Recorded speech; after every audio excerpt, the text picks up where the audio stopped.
اللهم صل على محمد وآل محمد. A'udhu billahi minash shaitanir rajim. Bismillahir rahmanir rahim. En el nombre de Dios, el clemente, el misericordioso, la paz de Dios sea con todos sus profetas, desde Adán hasta Muhammad, sallallahu wasallamu alayhim ajma'in.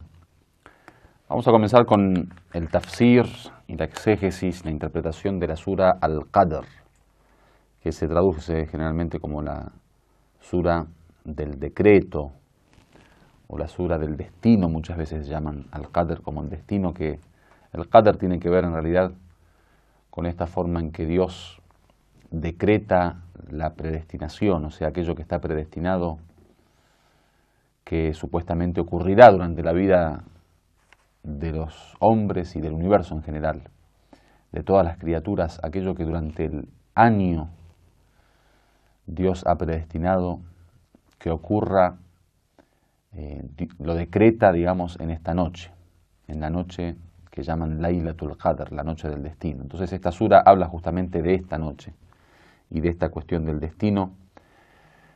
Obviamente con respecto al tema de la predestinación y el decreto divino hay muchas investigaciones y muchos debates a través de la historia del Islam, hay muchos métodos de poder entender esto del decreto divino, esto de la predestinación divina. Y hubo mucha discusión durante toda la historia del Islam acerca de la realidad de la predestinación, aquello que llamamos al-Qadá y el Qadar, aquello que es la predestinación y el decreto divino. ¿De qué se trata? Y si bien no tiene, digamos, una relación directa con el contenido de la sura, ya que la sura no está propuesta para hablar específicamente de la predestinación o del decreto, sino que simplemente habla de que en esta noche se decretan los asuntos. Como es una cuestión que la gente generalmente tiene una definición un tanto errada, o hay bastante confusión con respecto a cómo es el asunto de la predestinación divina, del decreto divino, y especialmente su relación con el libre albedrío y la libre elección del ser humano. Entonces, a manera de introducción, nos interesaría hablar, aunque sea algunos minutos, sobre este tema.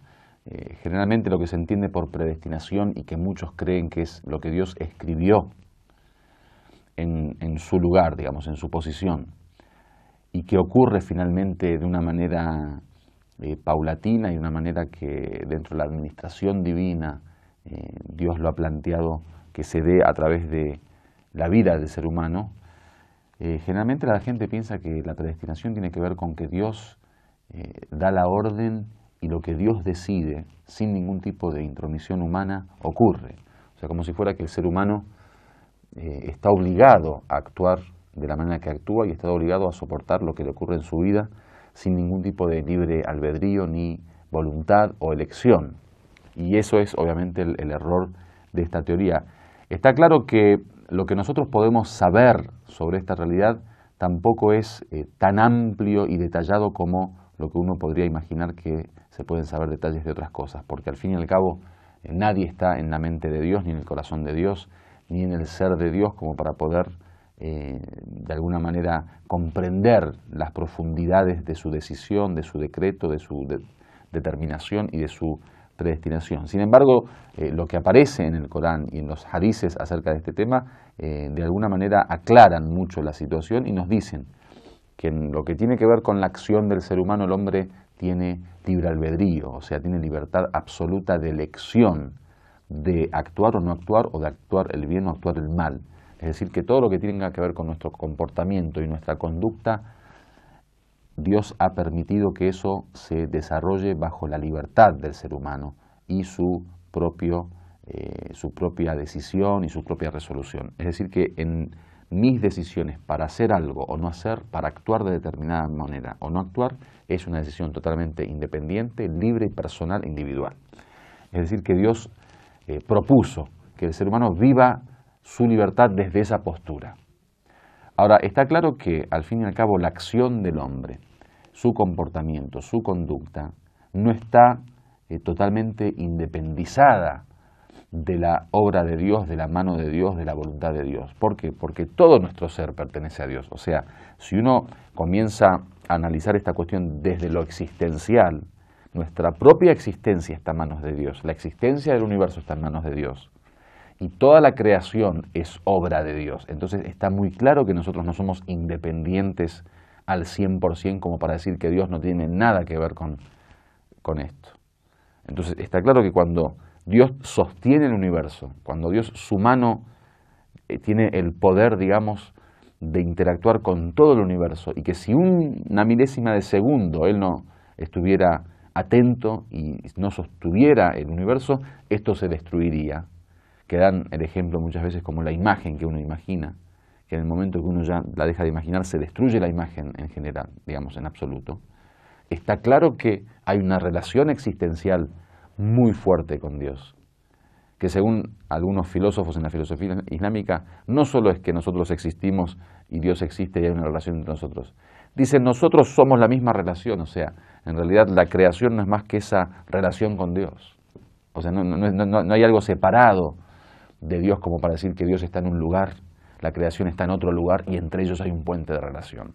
Entonces, claramente, desde la perspectiva existencial hay una conexión directa con Dios, por lo tanto no podemos creernos independientes ni libres en ningún sentido a nivel existencial. Ahora, si de la existencia vamos a la acción y a lo que tiene que ver con el comportamiento, bueno, esa relación existencial Dios permitió que dentro de esas leyes que Dios creó para esta relación con la creación, el hombre en materia de decisión para actuar sea libre.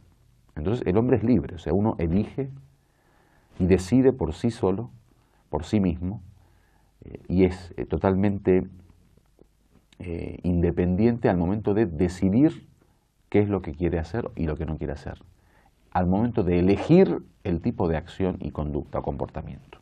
Entonces, en esto está claro. La unión entre estas dos cuestiones es que el hombre hace con la anuencia de Dios y el permiso de Dios.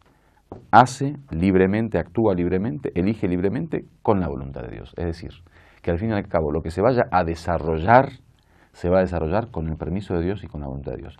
Obviamente, como no estamos hablando específicamente de este tema, es un tema que esto se tiene que tratar en todo caso en teología o en las clases de creencia y doctrina islámica, pero bueno, como esto tiene que ver con la predestinación, yo quise de alguna manera dar esta pequeña introducción. Por eso el hadith del imam dice la jabra wa la tafwid walakin amr baina amrain. Dice ni un extremo ni otro. No es que todo lo hace Dios y uno no es libre, ni puede elegir, ni tiene propia voluntad como para comportarse de determinada manera, ni tampoco uno es libre e independiente en todo sentido como para que Dios esté sentado sin hacer nada. Dice, es un punto intermedio. Ni determinismo absoluto, ni o fatalismo, ni libre albedrío o libertad absoluta, sino que es una cuestión que va entre un extremo y otro. Walhamdulillahi Rabbil Alamin.